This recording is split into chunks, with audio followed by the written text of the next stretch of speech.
लसो टसिदेलेक आज म तपाईहरुलाई टिबेटियन भाषा अथवा भोट भाषा भोट लिपि चाहिँ कसरी पढ्ने भन्ने त्यसको बारेमा सिकाउन गइरहेको छु। भोट भाषामा पहिलो रहेको छ व्यञ्जन वर्णमालामा व्यञ्जन वर्ण र स्वर वर्ण। त्योभन्दा पहिला अगाडि हामीले व्यञ्जन वर्ण चाहिँ कसरी पढ्ने भन्ने त्यसको बारेमा म तपाईलाई नेपालीमा भएको पनि लेखेर सिकाउन चाहन्छु। हेरिदिनु होला।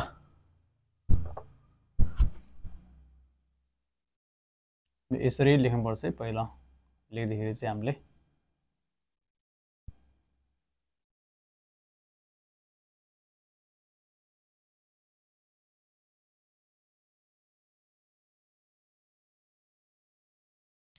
यसले चाहिँ हामीले कसरी पढ्नुपर्छ भन्दाखेरि यसले चाहिँ हामीले पहिला हामीले नेपालीमा चाहिँ कसरी पढ्छ भने क ख ग घ ङ पढ्थ्यो। यसमा चाहिँ क ख पढ्दैन। यसमा चाहिँ का खा घा ङा भनेर पढ्नुपर्छ है। जस्तै नेपालीमा लेख्नु पर्दा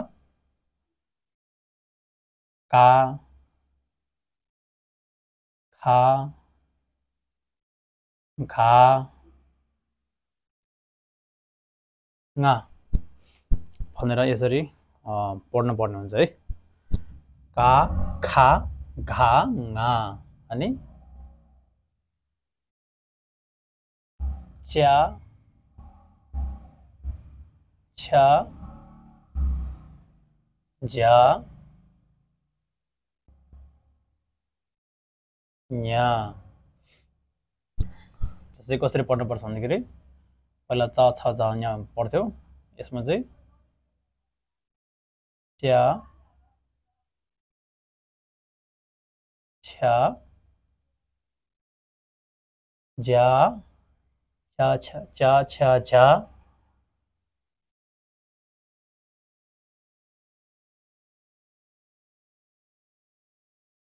न्या भनेर पढ्छ है। पढ्नुपर्छ है। यसरी यस प्रकारले पढ्नुपर्ने हुन्छ। अनि यता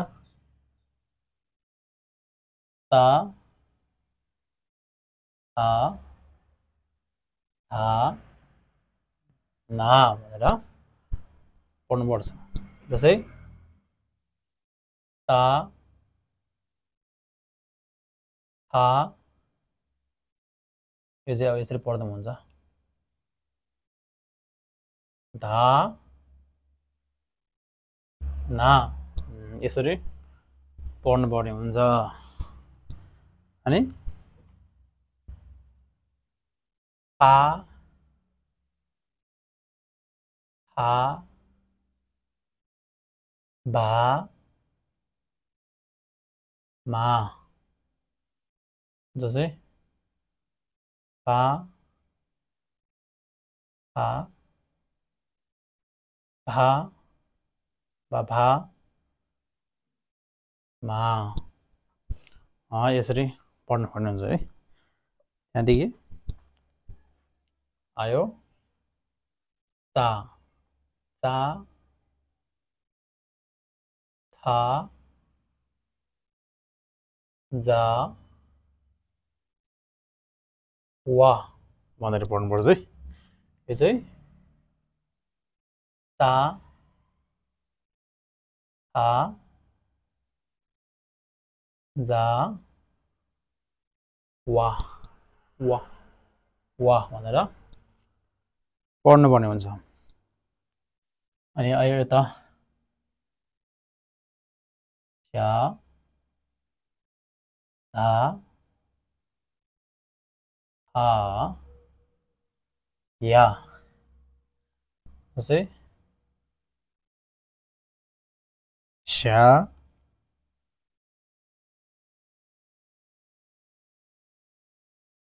हा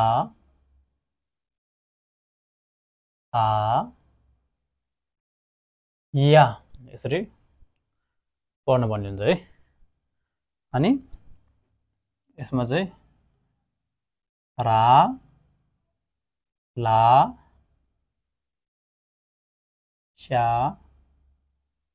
सा है। जस्तै रा ला स्या है। स्या लेख्नुपर्छ है। शा राला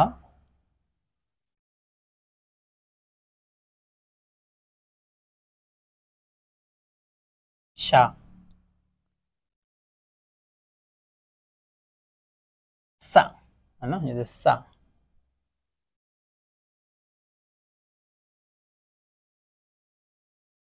चाहिँ हा आ भनेर पढ्नुपर्छ है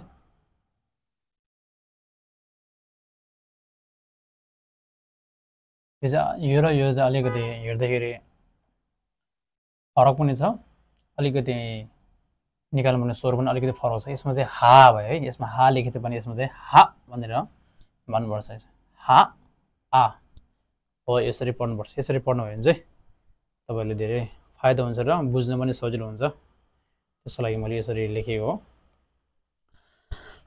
अब तपाईँहरू यो अब लेख्दै पढ्यो भने चाहिँ एकदम फाइदा हुन्छ है यसरी लेख्दै अक्षरहरू लेख्दै पढ्यो भने चाहिँ हामीले छिट्टै बुझ्न सकिन्छ र छिट्टै हामीले समात्न पनि सकिन्छ है यसरी लेखेर पढ्नु भयो तपाईँले किताबमा लेख्दै सर्दै सार्दै पठाउनु भयो भने चाहिँ लेख्नुभयो भने चाहिँ लेखेर अथवा तपाईँले पढ्नुभयो भने चाहिँ ठ्याक्क चिन्न सकिन्छ क्या